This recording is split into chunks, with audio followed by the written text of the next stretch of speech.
जय हिंद दोस्तों। तो ये एक छोटा सा वीडियो आपके बीच लेके आया है। इस वीडियो में मैं आप छोटे से थोड़ी सी समय में क्लास 10th की द्विघात समीकरण को मैं क्विक रिवीजन करने वाला हूँ। ये वीडियो यदि आप शुरू से लास्ट तक देख लेते हो तो द्विघात समीकरण में सिंगल एक भी ऐसा क्वेश्चन नहीं होगा जिसे आप मिस करोगे। ऐसा एक भी क्वेश्चन आपको नहीं मिलेगा 2026 में जो आप बोर्ड एग्जाम देने वाले हो, सिंगल एक ऐसा क्वेश्चन नहीं मिलेगा जो द्विघात समीकरण का क्वेश्चन होगा और आपसे नहीं बनने वाला है ना। क्योंकि यहाँ पे मैं बस थोड़ी सी समय लूंगा आपका, है ना, लगभग 10 मिनट, और 10 मिनट के अंदर मैं द्विघात समीकरण को पूरी डिटेल में आपको रिवीजन करवाऊंगा और समझाऊंगा, है ना। इसके एक एक कंसेप्ट को मैं बताऊंगा और कितने प्रकार के क्वेश्चन पूछे जाते हैं, यहाँ से कैसे कैसे क्वेश्चन पूछा जाता है, सारी बातों का हम यहाँ पे डिस्कस करेंगे। तो चलिए शुरुआत करते हैं। सबसे पहले तो हम ये जान लेते हैं कि द्विघात समीकरण है क्या, है ना। यदि हम ये लिखे द्विघात समीकरण, द्विघात समीकरण, तो इस समीकरण का बेसिक फॉर्मेट आप लोग ऐसे समझते होंगे। इसका मानक रूप यदि हम लिखे तो ax² plus bx plus c बराबर 0। इस प्रकार का जो भी समीकरण आपको दिखाई दे तो ऐसे समीकरण को हम क्या बोलेंगे, द्विघात समीकरण बोलेंगे, है ना। देखो द्विघात ये तो लिखने के लिए हम लिख रहे हैं ना, वैसे आपको सवाल में इस तरह से दिखाएगा जैसे 2x² प्लस x माइनस 7 बराबर 0, 4x² माइनस 15x प्लस 18 बराबर 0, इस प्रकार का, है ना। x² माइनस 25 बराबर 0, ये जो भी प्रकार का क्वेश्चन है ना मेरे भाई, ये द्विघात समीकरण है ना। इसका स्टैंडर्ड फॉर्म ये होता है।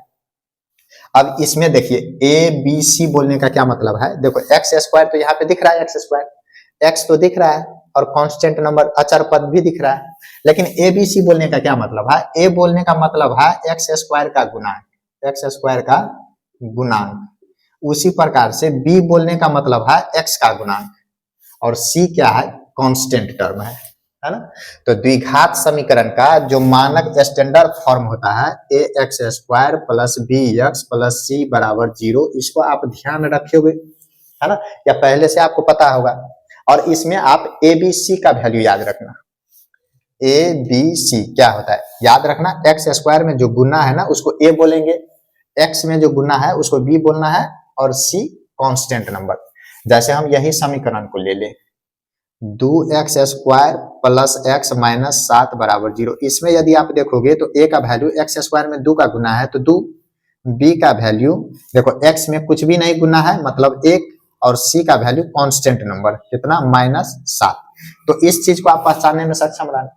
जैसे इसी समीकरण को हम ले ले, इसमें यदि हम पूछे a का वैल्यू तो x² में 1 का गुना है तो 1 बोलोगे, b का वैल्यू पूछे तो x तो इसमें है ही नहीं, b क्या है, b है x में जो गुना है उसको b बोलते हैं, तो b तो x तो इसमें है ही नहीं तो हम b का मान 0 बोलेंगे। c क्या है, c कांस्टेंट नंबर -25, है ना। तो उम्मीद करते हैं कि सबसे पहले आपने द्विघात समीकरण बोलने का तात्पर्य यह है कि इस फॉर्म को आप पहचाने होंगे, और यहाँ से आप एबीसी को समझना, बस आप एबीसी को समझना, है ना। जो भी क्वेश्चन लिखा रहेगा उसमें एबीसी क्या है उसको आप समझना। अब इसमें हम ये समझते हैं कि इसको हम द्विघात समीकरण क्यों बोलते हैं, द्विघात ही क्यों बोलते हैं, 3 घात वाला क्यों नहीं बोलते, 4 घात वाला क्यों नहीं बोलते हैं। तो मेरे भाई इसको हम द्विघात वाला इसलिए बोलते हैं क्योंकि इसमें x² प्रेजेंट है। यहां से यहां तक देखो x² है ना, और x² बोलने का मतलब इसका घात कितना है, घात इसका 2 है, घात 2 है, और घात 2 है इसलिए ये 2 घात वाला कहलाता है ना। इसका घात 2 है इसलिए इसको द्विघात बोलते हैं।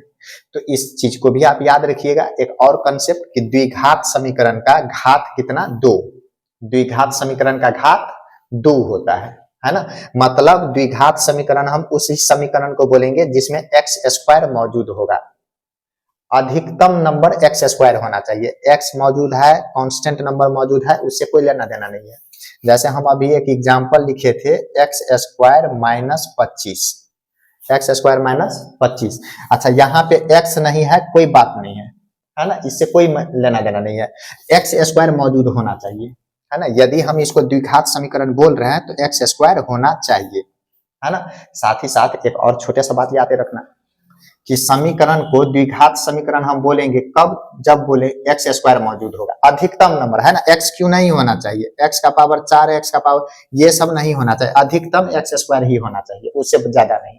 तो द्विघात समीकरण हम बोलेंगे, द्विघात समीकरण का घात 2 होता है, है ना।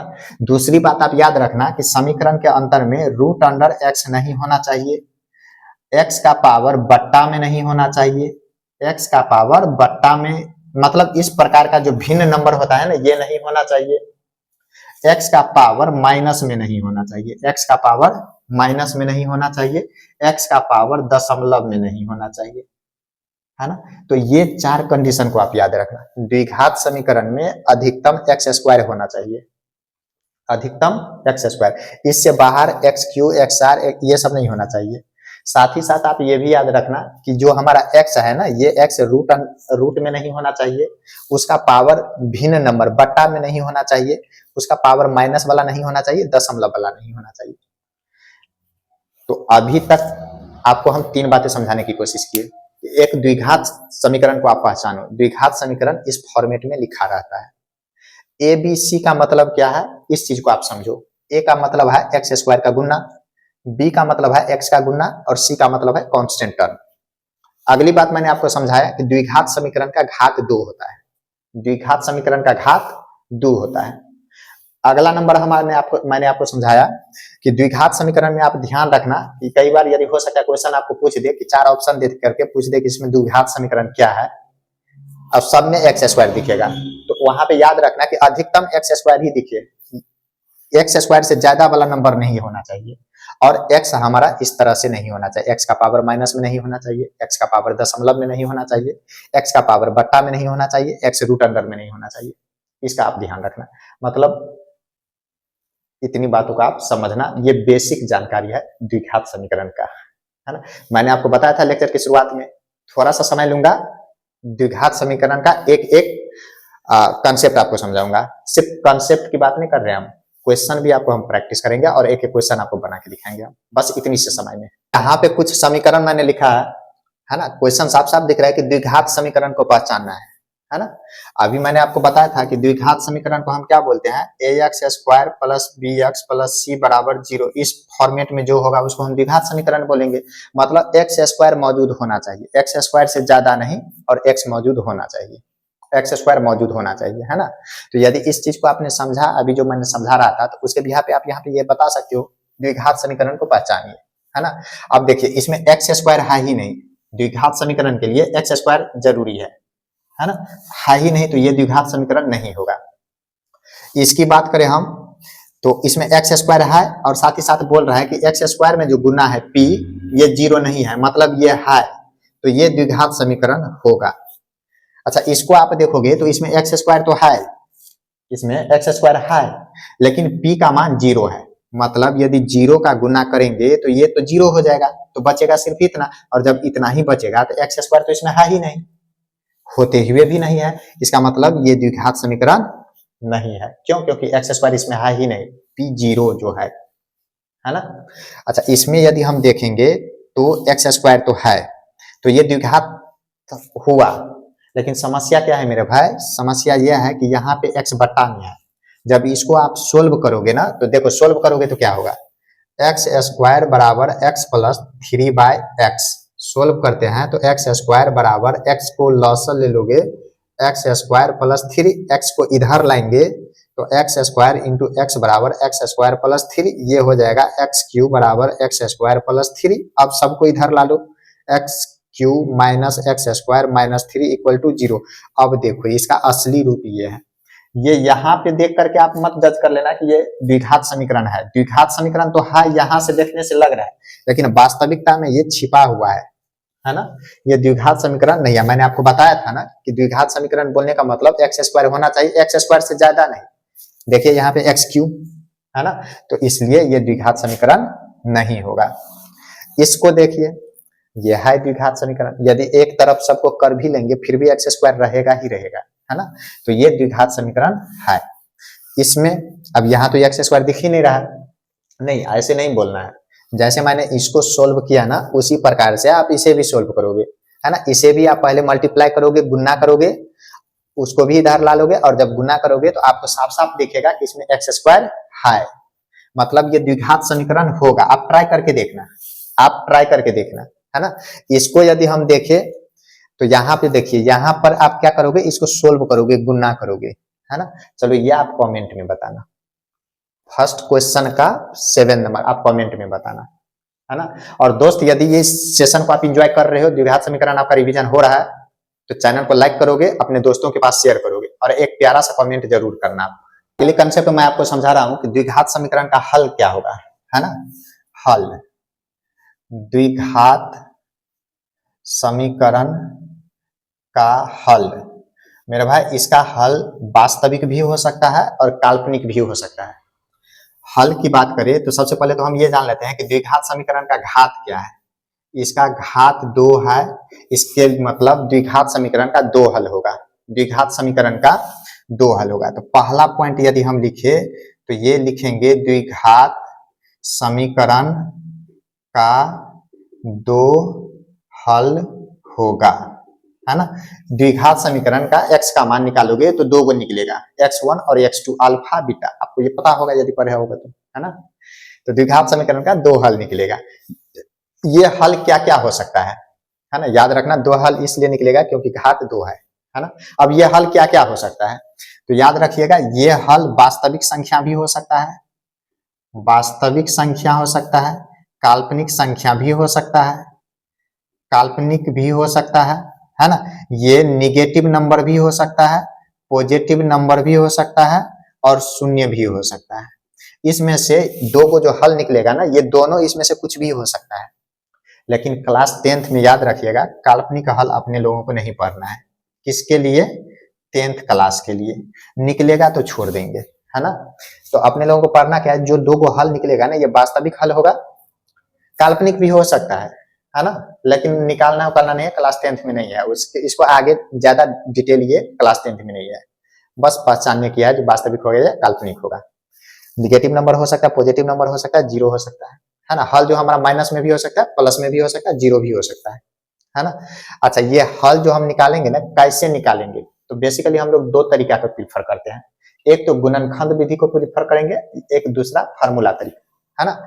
यदि इसको निकालने की बात आए, कैसे निकालें, है ना, कैसे हल निकाले, तो हल हम लोग 2 तरीके से निकालेंगे।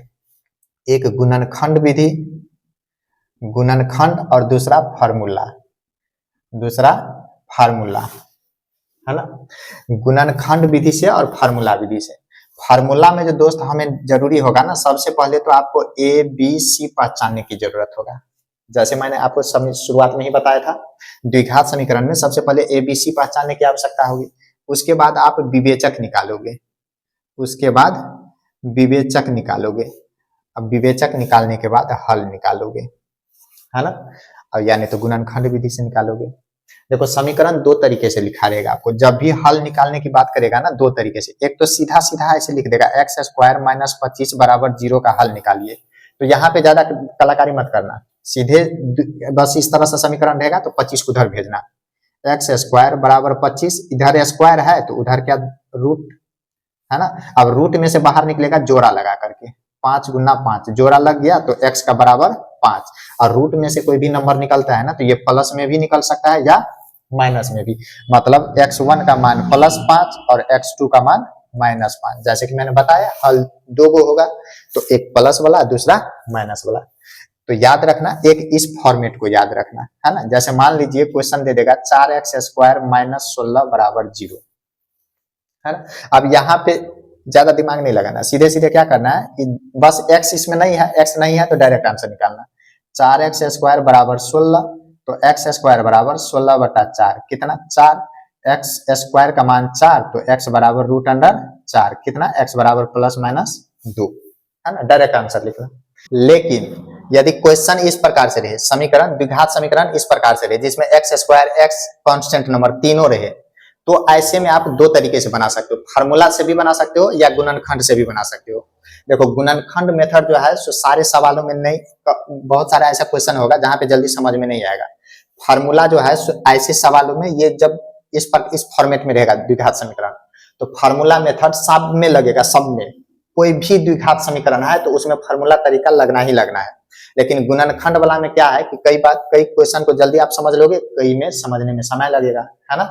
तो देखो हम दोनों तरीका से बनाते हैं, अभी गुणनखंड से बनाते हैं हम इसको।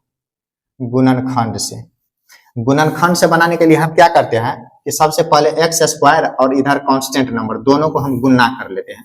तो 3 को और 10 को गुना करोगे तो 30 होगा, है ना। अब हम क्या सोचते हैं कि 30 को 2 हिस्से में तोड़ते हैं इस प्रकार कि जोड़ने पे कितना आना चाहिए, -11, है ना। ये जो यहाँ पे जो प्लस है ना, ये प्लस, इस जोड़ने पे हमें कितना आना चाहिए, -11। तो 2 हिस्से में तोड़ने के लिए हम क्या करेंगे, इसको इस प्रकार से हम लसा कर लेंगे, 2 से 15, 3 से 5, है ना। अब कहने का मतलब 30 को हम क्या लिख रहे हैं, 2 गुना 3 गुना 5, 3 नंबर आ गया, लेकिन इसको हमको 2 ही नंबर में लिखना है।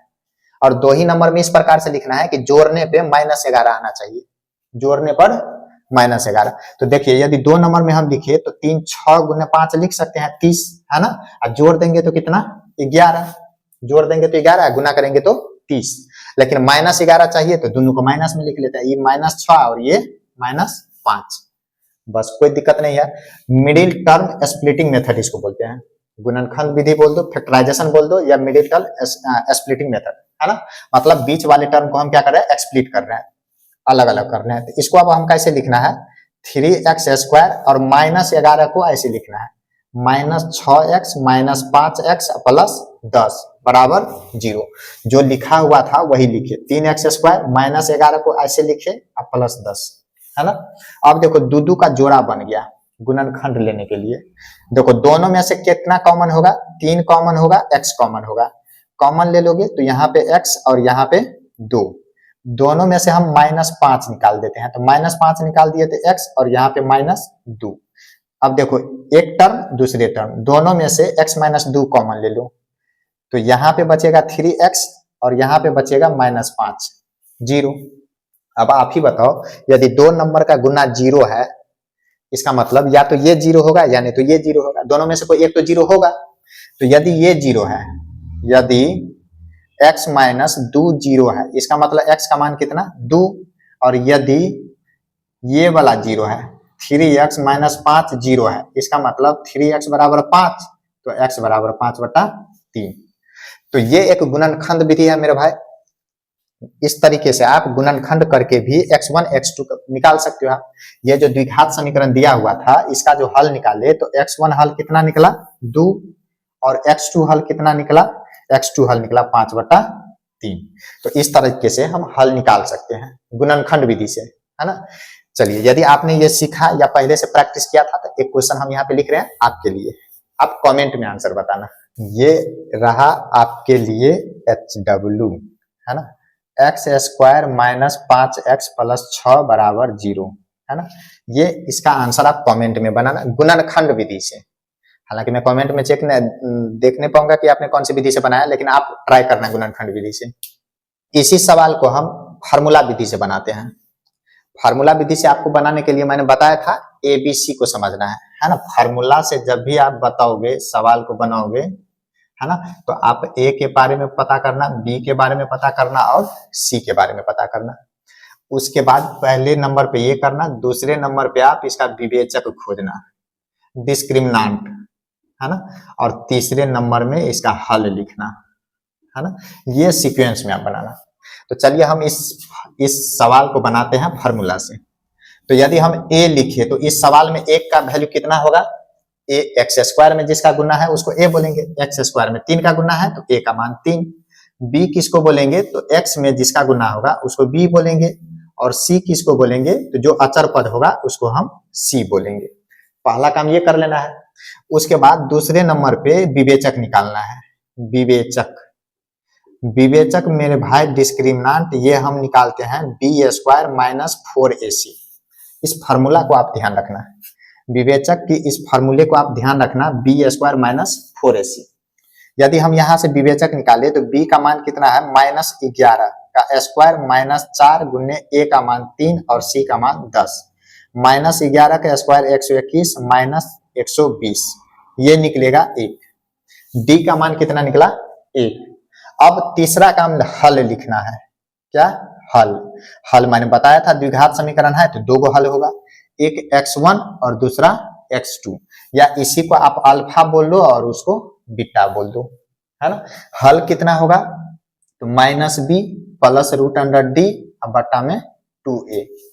दूसरा हल भी यही होता है, ये माइनस वाला ये प्लस वाला, कितना minus b minus root under D बटा में 2a, एक प्लस वाला दूसरा माइनस वाला।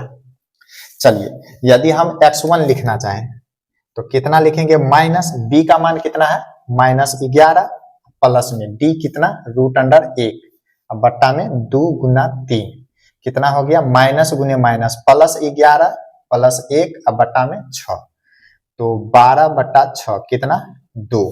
x2 को यदि हम निकाले तो माइनस बी मतलब b का मान -11 प्लस रूट अंडर 1 बट्टा में 2a, तो 11 सॉरी ये माइनस में है ना, minus b minus root under D by 2a, तो 11 माइनस 1 बट्टा 6 कितना 10 बट्टा 6, तो x2 हमारा 10 बट्टा में 6 काटोगे तो 5 3 कितना 5 बट्टा 3।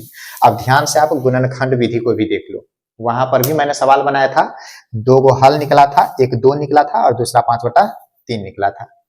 तो फार्मूला विधि से बनाने के लिए मेरे भाई ये सीक्वेंस को आप याद रखिएगा, पहले जो सवाल दिया रहेगा उसमें से ABC लिखना है, उसके बाद विवेचक निकालना है, डिस्क्रिमिनांट निकालना है। डिस्क्रिमिनांट कैसे निकालेंगे, इस फार्मूले को याद रखिएगा, b² माइनस 4ac है ना। और जब आप ये निकाल दोगे तो हल लिखना है, 2 गो हल निकलेगा, हल कैसे निकालना है तो -b plus root D by 2a, एगो प्लस वाला लेना है और दूसरा माइनस वाला लेना है, तो बस इतनी सी फार्मूला लिखना है ना।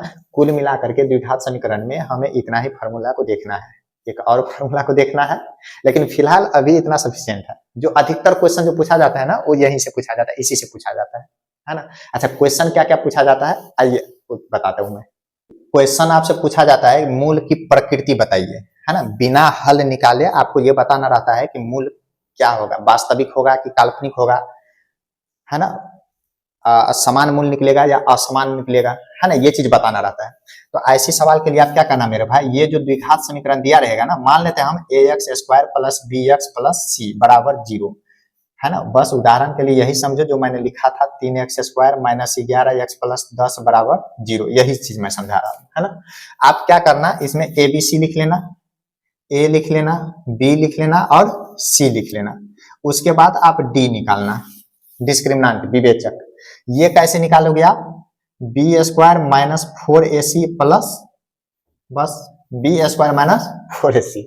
जब आप डिस्क्रिमिनांट निकालोगे ना तो आप देखोगे, जब ये निकालोगे क्या निकलेगा नहीं निकलेगा उससे लेना देना नहीं है, आप ये देखना कि ये प्लस में आया या माइनस में आया या नहीं तो 0 आएगा, यही 3 आएगा।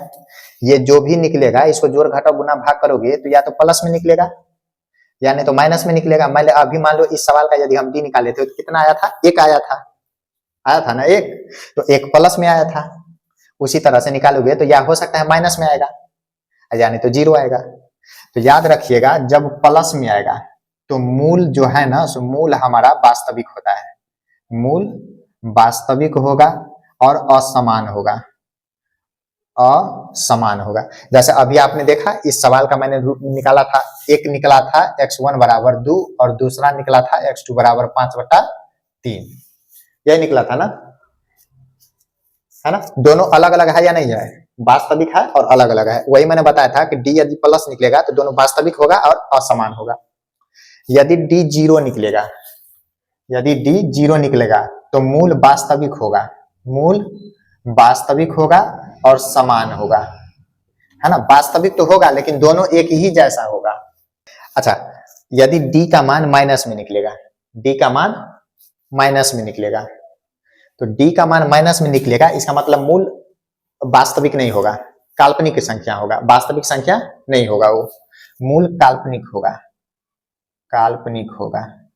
और जब काल्पनिक होगा तो समान रहे चाहे असमान रहे हमको उससे लेना देना है ही नहीं। हालांकि ये जान लो काल्पनिक होगा तो एक प्लस में होगा दूसरा माइनस में होगा, वो 11वीं में आप पढ़ोगे, क्लास 10th में इसके बारे में उतना नहीं पढ़ना है हमें, है ना। हाँ लेकिन ये बताना है उसको, है ना, यदि समीकरण दिया रहेगा तो हमें मूल की प्रकृति पूछेगा तो ये जानकारी रहनी चाहिए। याद रखिएगा डी निकालना है, डी यदि प्लस में होगा 0 होगा यानी तो माइनस होगा, प्लस में होगा तो वास्तविक असमान, 0 होगा तो वास्तविक होगा समान होगा, माइनस में आएगा तो काल्पनिक होगा। तो ये तो एक मुद्दे की बात होगी। दूसरा टाइप का जो क्वेश्चन पूछेगा आपसे वो पूछेगा कि मूल दे दिया रहेगा और पूछेगा समीकरण लिखिए, या नहीं तो बोलेगा मूलों का गुणा करने पे कितना आएगा या मूलों को जोड़ने पे कितना आएगा। मान लो ये द्विघात समीकरण है, बोलेगा इसके शून्यकों को यदि हम जोड़ेंगे तो कितना होगा, या बोलेगा इसके x का जो वैल्यू निकलेगा उसको हम गुना करेंगे तो कितना आएगा। तो बस ये आखिरी को सवाल इसे पूछा जा सकता है। पहला कंसेप्ट मैं आपको ये बता रहा हूँ दोस्त कि जैसे ये द्विघात समीकरण दिया हुआ है, अब इसको बिना सोल्व किए बिना हम बनाए यदि हमसे पूछे मूलों का योग, पहला नंबर में पूछे मूलों का योग, है ना, तो डायरेक्ट आप याद रखना -b/a, है ना। b और a क्या है आपको पता है, x का जो गुना है उसको हम b बोलते हैं और x² का जो गुना है उसको a बोलते हैं। अच्छा, ये जो माइनस लगा है ना, इस माइनस को यहाँ वाली माइनस से मत जोड़ घटाव करना, ये वाला माइनस तो रहेगा ही रहेगा, यहाँ पे b माइनस में रहे या प्लस में रहे, जो रहेगा वो इसी साइन के साथ लेना है ना। मतलब इसका मतलब ये हुआ कि x1 और x2 को जोड़ेंगे तो कितना होगा -b/a, अर्थात आप ऐसे समझो अल्फा और बीटा को जोड़ेंगे तो -b/a, सही है। अच्छा, दूसरा क्वेश्चन पूछेगा मूलों का गुणनफल, मूलों का गुणनफल, है ना, मतलब x1 को गुना करेंगे x2 से, कितना होगा, तो याद रखिएगा c/a। c क्या है, अचर पद, और a क्या है, x² का गुना, है ना, चाहे आप अल्फा बीटा में समझो, अल्फा गुना बीटा कितना c/a। आइए एग्जाम्पल से बताते हैं। जैसे हम अभी एक समीकरण को हल किए थे, 3x² - 11x + 10 = 0। मूलों कितना निकला था, x1 2 निकला था और x2 5/3 आया था। देखो, पहला यदि हम आपसे पूछे कि x1 और x2 को जोड़ेंगे, मतलब 2 और 5/3 को जोड़ेंगे तो कितना होगा, लसा 3 6 + 5 कितना 11/3। अच्छा, आप फार्मूला से बनाना चाहो तो क्या, -b/a माइनस, देखो b कितना है -11 और a कितना है 3, तो हो गया ना माइनस गुने माइनस +11 अब बट्टा में 3। देखो, बनाने के बाद भी हम जोड़े तो 11/3 आया, अब बिना बनाए डायरेक्ट फार्मूला से लिखे तो ये 11/3 आया। तो यही हम बता रहे हैं मेरे भाई कि इस कंसेप्ट को भी आप याद रखिएगा, बिना सोल्व किए आप डायरेक्ट आंसर बता दोगे। गुणनफल देखना है, देखिए गुणनफल को चेक करें हम। दूसरा, यदि x1 को गुना करें x2 में, 2 को गुना करेंगे 5/3 में, कितना होगा 10/3, यानी तो फार्मूला से कितना c/a, c कितना है 10 और a कितना है 3, डायरेक्ट फार्मूला से। और ये विधि बनाने के लिए हमें पहले मूल निकालना पड़ा था, कितना लंबा प्रोसेस है ना। तो ये अगला कंसेप्ट भी आप द्विघात समीकरण में अपने डायरी में ऐड कर लीजिएगा, है ना। बहुत ही क्वेश्चन पूछता है, ऑब्जेक्टिव क्वेश्चन भी पूछता है और सब्जेक्टिव में भी पूछता है। बस एक आखिरी कंसेप्ट सीख लो जो इस समीकरण इस चैप्टर का इंपोर्टेंट है। आखिरी कंसेप्ट दोस्त ये है कि कई बार क्या होता है कि हमें मूल बता दिया जाता है और बोलता है समीकरण लिख के बताइए, है ना। जैसे हमें बोल देता है कि एक समीकरण लिखिए जिसमें अल्फा और बीटा उसका शून्यक होगा, अल्फा और बीटा उसका शून्यक होगा। मान लेते हैं हम अल्फा का मान 3 हो, उसका मान 5 हो, कुछ भी हो, हमें क्वेश्चन दिया गया है कि अल्फा बीटा शून्यक है, द्विघात समीकरण का समीकरण लिखिए। याद रखिएगा, यदि हमें अल्फा और बीटा दिया रहेगा, शून्यक दिया रहेगा, मूल दिया रहेगा, तो समीकरण लिखेंगे ये x² माइनस मूलों का योग गुना x प्लस मूलों का गुणनफल बराबर 0। फिर से बता रहा हूं, x² माइनस मूलों का योग गुना x प्लस मूलों का गुणनफल बराबर 0, है ना। अब ये तो पता है ना, शून्यक दे दिया है तो मूलों का योग तो आप निकाल ही सकते हो, गुणनफल भी आप निकाल ही सकते हो, और ये दोनों चीज निकाल दोगे, यहाँ पे रख दोगे तो आपका समीकरण तैयार है ना। तो ये एक आखिरी आपसे क्वेश्चन ऐसे पूछेगा, है ना। चलिए, अभी शुरू से लेके लास्ट तक में द्विघात समीकरण जो मैंने आपको रिवीजन करवाया, इंपोर्टेंट कंसेप्ट जो मैंने सिखाया, जो फार्मूला का मैंने प्रैक्टिस करवाया आपको, इसके बिहाफ पे कुछ क्वेश्चन जो बोर्ड एग्जाम में पूछा हुआ है ना, 1-2 क्वेश्चन मैं आपको इसी सीरीज में करा रहा हूँ, है ना। और उम्मीद करते हैं कि आप इसको बहुत अच्छे से देखे होंगे, ध्यान से देखे होंगे, आपका रिविजन भी हुआ होगा, आप सीखे भी होंगे। और यदि नहीं सीखे हैं मेरे भाई तो आपके पास ऑप्शन है, दोबारा आप फिर से प्ले करके देख लीजिए। और यदि आपका रिवीजन हुआ द्विघात समीकरण, आपने इस छोटे से समय अंतराल में यदि द्विघात समीकरण को आपने समझा सीखा, तो आपका फर्ज बनता है चैनल को सब्सक्राइब कीजिए, मेरे साथ जुड़िए और अपने दोस्तों को भी शेयर कीजिए। इस वीडियो की लिंक को अपने दोस्तों को भी शेयर करो। एक क्वेश्चन आपके सामने दिख रहा है दोस्त। क्वेश्चन है कि बोल रहा है कि ये जो समीकरण दिया है, इस समीकरण में p का मान निकालिए और p का वैसा मान निकालिए ताकि इसका जो शून्यक निकलेगा मूल वो आपस में बराबर हो, है ना। अब ये तो पता है मेरे भाई कि ये द्विघात समीकरण है, px square minus 5x plus 3 बराबर 0। ये द्विघात समीकरण है, तो दुगो रूट होगा, दुगो मूल होगा और दोनों मूल बोल रहा है बराबर होगा। अब आप बताओ यदि मूल बराबर होगा, मूल बराबर होगा तो आपको मैंने अभी कंसेप्ट बताया है, यदि मूल बराबर होगा इसका मतलब d का मान 0 होगा। विवेचक कितना होगा? 0। और विवेचक 0 होने का मतलब क्या होता है? b स्क्वायर माइनस 4ac 0 होना। b स्क्वायर का मान -5, देखो b क्या है? x का गुना, गुणांक -5 का स्क्वायर माइनस 4 गुने a का मान कितना? p और c का मान 3। ये कितना होना चाहिए? 0 होना चाहिए। यदि आप इसको सोल्व करोगे तो 5 का स्क्वायर 25 माइनस 4 तिया 12 p बराबर 0, मतलब 25 बराबर 12 p। यहां से आप p लिखोगे कितना? 25/12। बस इतनी सी आसान क्वेश्चन है।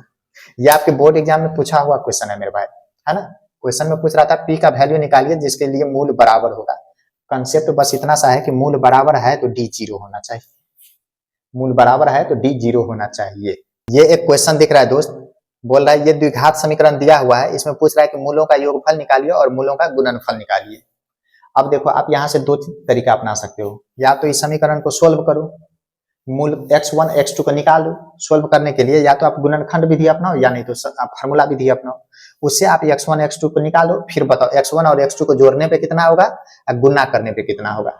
या नहीं तो यदि आपने फार्मूला याद किया है, जो अभी मैंने प्रैक्टिस करवाया, रिवीजन करवाया, मूलों को जोड़ने पे कितना होता है? -b/a और गुणा करने पे कितना होता है? c/a। तो यदि आपने ये बात को याद कर रखा है, मूलों का गुणनफल c/a होता है, तो आप आंसर डायरेक्ट लिख दोगे। c का मान कितना है? -√5 और a का मान कितना है? √5। काट दोगे तो कितना? -1। मतलब मूलों का जो गुना करोगे कितना आएगा? -1 आएगा। उसी प्रकार से पूछ रहा है मूलों का योगफल, मतलब जोड़ोगे, मूलों को जोड़ोगे तो कितना होगा? -b/a। माइनस b का मान कितना है? -10 और a का मान कितना है? √5। माइनस माइनस का गुना होगा तो 10/√5। अब इसको थोड़ा सा सोल्व करते हैं। कैसे? देखो 10 को हम लिखते हैं 5 गुना 2 बट्टा में √5। अब क्या करते हैं? इस 5 को हम ऐसे लिखते हैं √5 गुना √5 गुने 2 बट्टा में √5। आपको पता है रूट अंडर में जोड़ा लगता है तो रूट गायब हो जाता है ना। मतलब इसको गुना करेंगे तो ये 5 के बराबर होगा, है ना। लेकिन हम ऐसे इसलिए लिखे क्योंकि यहाँ से हटाना है हमें, है ना। तो यहाँ से आप हटा दोगे तो कितना होगा? ऊपर में गुना करोगे 2√5 होगा। कितना? 2√5। सही है। या नहीं तो देखो नहीं समझ में आया तो आप ऐसे भी लिख सकते हो, यहाँ से कितना? 10/√5। रूट अंडर को नीचे में से हटाना है, परिमेयकरण कर दो, ऊपर नीचा √5 का गुना कर लो, है ना। क्या हो जाएगा? देखो ऊपर में हो गया 10√5 और नीचे में रूट का गुना होगा, रूट हट जाएगा 5 से काट दोगे कितना? 2, तो 2√5। ये बात को समझो या ये बात को समझो। तो चलिए उम्मीद करते हैं कि इस छोटे से सेशन को आपने एंजॉय किया होगा, आपका द्विघात समीकरण रिवीजन हुआ होगा, प्रैक्टिस कुछ क्वेश्चन को भी आपने यहाँ से सीखा होगा, प्रैक्टिस किया होगा, है ना। यदि इस सेशन को वास्तव में आपने एंजॉय किया तो एक प्यारा सा फीडबैक कमेंट आप जरूर लिखना और हमसे जुड़ने के लिए चैनल को जरूर सब्सक्राइब कर लेना। इस चैनल पे आप क्लास 9, 10th, 11th, 12th के बेसिक मैथ को बिल्कुल जीरो लेवल से बेसिक लेवल से आप सीख सकते हो यहाँ पे, और बिल्कुल फाउंडेशन कोर्स बेसिक से आप एडवांस लेवल तक यहाँ पे मैथ को बना सकते हैं।